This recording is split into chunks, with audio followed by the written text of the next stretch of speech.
Excel PU college ಗುರುವಾಯಿನಕೆರೆ, ಕರ್ನಾಟಕದ number 1 PU college. Admissions open now. ರಾಜ್ಯ ರಾಜಕೀಯದತ್ತ DK Suresh ಬರುವಂತಹ ಸಾಧ್ಯತೆ ಇರುವ ಹಾಗೆ ಕಾಣಿಸ್ತಾ ಇದೆ. ಯಾಕಂದ್ರೆ ರಾಜ್ಯ ರಾಜಕಾರಣಕ್ಕೆ ಬರೋದಕ್ಕೆ ಡಿಕೆ ಸುರೇಶ್ ಒಲವು ತೋರಿಸ್ತಿದ್ದಾರಂತೆ. ಆದ್ರೆ ಕಾಯ್ತಾ ಇರೋದು ಅಣ್ಣ ಡಿಕೆ ಶಿವಕುಮಾರ್ ಅವರ ಸಮ್ಮತಿಗಾಗಿ. 2028ರ ವಿಧಾನಸಭಾ ಚುನಾವಣೆಗೆ ತಯಾರಿಯನ್ನ ಆರಂಭ ಮಾಡಿದ್ದಾರೆ ಅನ್ನೋದು ಮಾಹಿತಿ.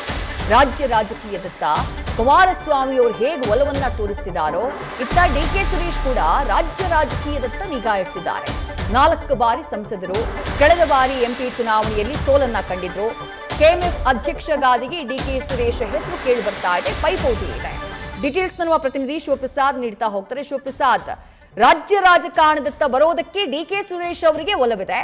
ಡಿಕೆ ಶಿವಕುಮಾರ್ ಅವರು ಅದಕ್ಕೆ ಪರ್ಮಿಷನ್ ಅನ್ನ ಕೊಟ್ಟಿದ್ದಾರಾ? ಜೊತೆಗೆ ಯಾವ ಲೆಕ್ಕಾಚಾರದಲ್ಲಿ ಬರೋದಿದ್ರೆ ಯಾವ ವಿಧಾನಸಭಾ ಕ್ಷೇತ್ರದತ್ತ ಅವರು ಫೋಕಸ್ ನ ಮಾಡ್ತಾ ಇರೋದು ಅಂತ ಹೇಳಿ. ಈಗಾಗಲೇ ಸಾರ್ವತ್ರಿಕ ಚುನಾವಣೆಗೆ ಸಂಬಂಧಪಟ್ಟಂತೆ ರಾಷ್ಟ್ರ ರಾಜಕಾರಣದಲ್ಲಿದ್ದಂಥ ಪ್ರಮುಖ ನಾಯಕರು ಅಂದರೆ ಕುಮಾರಸ್ವಾಮಿ ಅವರು ಕೂಡ ಈಗ ರಾಜ್ಯ ರಾಜಕಾರಣಕ್ಕೆ ವಾಪಸ್ ಆಗ್ತಕ್ಕಂಥ ಚರ್ಚೆಗಳು ಶುರುವಾಗಿದ್ದಾವೆ. ಇನ್ನು ಡಿ ಕೆ ಸುರೇಶ್ ಅವರು ಕೂಡ ಈಗ ಸ್ಥಳೀಯವಾಗಿ ಅಂದರೆ KMF ಹುದ್ದೆ ಮೇಲೆ ಕಣ್ಣಿಟ್ಟಿದ್ರು ಸಹಿತವಾಗಿ 2028ರ ಸಾರ್ವತ್ರಿಕ ಚುನಾವಣೆ ಅಖಾಡಕ್ಕೆ ಇಳಿಬೇಕು ಅಂತಕ್ಕಂಥ ಲೆಕ್ಕಾಚಾರದಲ್ಲಿದ್ದಾರೆ. ಈ ವಿಚಾರ ಕುರಿತಂತೆ ತಮ್ಮ ಆಪ್ತರ ಜೊತೆ ಮಾತುಕತೆಯನ್ನು ಕೂಡ ನಡೆಸಿದ್ದು, ಸಹೋದರ CM DK ಶಿವಕುಮಾರ್ ಅವರ ಸಿಗ್ನಲ್ಗಾಗಿ ಕೂಡ ಕಾಯ್ತಾ ಇದ್ದಾರೆ. ಅವ್ರು ಏನಾದರೂ ಅನುಮತಿ ಕೊಟ್ಟರೆ 28ರ ಸಾರ್ವತ್ರಿಕ ಚುನಾವಣೆಗೆ ಬೆಂಗಳೂರು ದಕ್ಷಿಣ ಜಿಲ್ಲೆಯಲ್ಲಿ ಯಾವುದಾದ್ರೂ ಒಂದು ವಿಧಾನಸಭಾ ಕ್ಷೇತ್ರವನ್ನು ಅಂದರೆ ಮಾಜಿ CM ಕುಮಾರಸ್ವಾಮಿ ಅವರ ಸ್ಪರ್ಧೆ ವಿಚಾರ ಜೊತೆಗೆ ನಿಖಿಲ್ ಕುಮಾರಸ್ವಾಮಿ ಅವರ ಸ್ಪರ್ಧೆ ವಿಚಾರ ಕುರಿತಂತೆ ಚರ್ಚೆ ಆಗ್ತಾ ಇದೆ. ಅಂದರೆ ಅವರು ಸ್ಪರ್ಧೆ ಮಾಡ್ತಕ್ಕಂಥ ಕ್ಷೇತ್ರಗಳಲ್ಲಿ ಇವರು ಕೂಡ ಉರಿಯಾಳಾಗಿ ಅಖಾಡಕ್ಕೆ ಇಳಿಬೇಕು ಅಂತಕ್ಕಂಥ ಚರ್ಚೆಗಳು ಕೂಡ ಶುರುವಾಗಿದ್ದಾವೆ.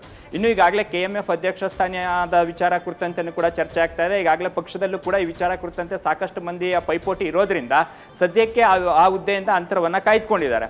ಇನ್ನು 4 ಬಾರಿ ಸಂಸದರಾಗಿದ್ದರೂ ಕೂಡ ದೆಹಲಿಯಲ್ಲಿ ಅವ್ರಿಗೆ ಸಾಕಷ್ಟು ಪ್ರಮಾಣದಲ್ಲಿ ಬೇಕಾದಂಥ ಶಕ್ತಿ ತುಂಬಲಿಕ್ಕೆ ಸಾಧ್ಯವಾಗಲಿಲ್ಲ. ಅಂದರೆ ಅವರ ಹುದ್ದೆಗೆ ಅವರ ಸಾಮರ್ಥ್ಯಕ್ಕೆ ತಕ್ಕಂಥ ಹುದ್ದೆಗಳು ಈವರೆಗೂ ಕೂಡ ಸಿಕ್ಕಲಿಲ್ಲ. ಹಾಗಾಗಿ ಸದ್ಯ 28ರ ಸಾರ್ವತ್ರಿಕ ಚುನಾವಣೆಗೆ ರಾಜ್ಯ ರಾಜಕಾರಣಕ್ಕೆ ಬರೋದ್ರ ಮುಖಾಂತರ ಒಂದು ಕಡೆ CM DK ಶಿವಕುಮಾರ್ ಅವರು CM ಆಗಬೇಕು ಎಂಬತಕ್ಕಂಥ ನಿಟ್ಟಿನಲ್ಲಿ ಆರಂಭದಿಂದಲೂ ಕೂಡ ದೃಢ ಸಂಕಲ್ಪವನ್ನು ಸಹೋದರ ಸುರೇಶ್ ಅವರು ಮಾಡಿದ್ದಾರೆ. ಹಾಗಾಗಿ ಹಳೆ ಮೈಸೂರು ಭಾಗದಲ್ಲಿ ಪಕ್ಷವನ್ನು ಸಂಘಟನೆ ಮಾಡೋದು ಒಂದು ಕಡೆ ಆದರೆ ಒಕ್ಕಲಿಗ ಸಮುದಾಯದ ಮತಗಳನ್ನು ಕನ್ಸಾಲಿಡೇಟ್ ಮಾಡ್ತಕ್ಕಂಥ ಲೆಕ್ಕಾಚಾರ. ಇದರ ಜೊತೆಗೆ CM DK ಶಿವಕುಮಾರ್ ಅವರಿಗೆ ಶಕ್ತಿ ತುಂಬೋದು ಇನ್ನೊಂದು ಕಡೆ ಆದರೆ JDS ಪ್ರಬಲ ಇರ್ತಕ್ಕಂಥ ಹಳೆ ಮೈಸೂರು ಭಾಗದಲ್ಲಿ ಕಾಂಗ್ರೆಸ್ ಪಕ್ಷಕ್ಕೆ ಅಂದರೆ ತಮ್ಮ ಸ್ಪರ್ಧೆಯಿಂದ ಬೆಂಗಳೂರು ದಕ್ಷಿಣ ಸೇರಿದಂತೆ ಮಂಡ್ಯ, ಮೈಸೂರು, ಹಾಸನ ಈ ಭಾಗಗಳಲ್ಲಿ ಪಕ್ಷವನ್ನು ಸಂಘಟನೆ ಮಾಡೋ ಲೆಕ್ಕಾಚಾರದಲ್ಲಿದ್ದಾರೆ. ಹಾಗಾಗಿ ಸದ್ಯಕ್ಕೆ ಈ ವಿಚಾರ ಕುರಿತಂತೆ CM DK ಶಿವಕುಮಾರ್ ಅವರು ಯಾವ ಸಂದೇಶವನ್ನು ನೀಡ್ತಾರೆ ಅದರ ಆಧಾರದ ಮೇಲೆ ವಿಧಾನಸಭಾ ಚುನಾವಣೆಗೆ ಸ್ಪರ್ಧೆ ಮಾಡಬೇಕು ಅಂತಕ್ಕಂಥ ಲೆಕ್ಕಾಚಾರದಲ್ಲಿದ್ದಾರೆ. ಇನ್ನು ಲೋಕಸಭೆ ಚುನಾವಣೆಯ ನಂತರ ಅಷ್ಟು ಆಕ್ಟಿವ್ ಆಗಿ ಇಲ್ಲದೇ ಇದ್ರೂ ಕೂಡ ತಮ್ಮ ಸಹೋದರನ ಪರವಾಗಿ ದಿಲ್ಲಿ ಇರ್ಬೋದು ಮತ್ತೆ ರಾಜ್ಯದಲ್ಲೂ ಕೂಡ ಸಂಚಾರ ಮಾಡ್ತಾ ಇದ್ದಾರೆ. ಹಾಗಾಗಿ ಸದ್ಯ ಈ ವಿಚಾರ ಕುರಿತಂತೆ ಪ್ರಾಥಮಿಕ ಚರ್ಚೆಗಳಾಗ್ತಾ ಇದ್ದು ಮುಂಬರ್ತಕ್ಕಂಥ ದಿನಗಳಲ್ಲಿ ಈ ಬಗ್ಗೆ ಸ್ಪಷ್ಟವಾದಂಥ ಸಂದೇಶ ಸಿಗಲಿದೆ. ವಿದ್ಯಾಶ್ರೀ, ಥ್ಯಾಂಕ್ ಯು ಶಿವಪ್ರಸಾದ್ ತಮ್ಮೆಲ್ಲ ಡೀಟೇಲ್ಸ್ಗೆ. ನ್ಯೂಸ್ ಫಸ್ಟ್ ನಿರ್ಭೀತಿಯಿಂದ ನಿಮ್ಮ ಪರವಾಗಿ.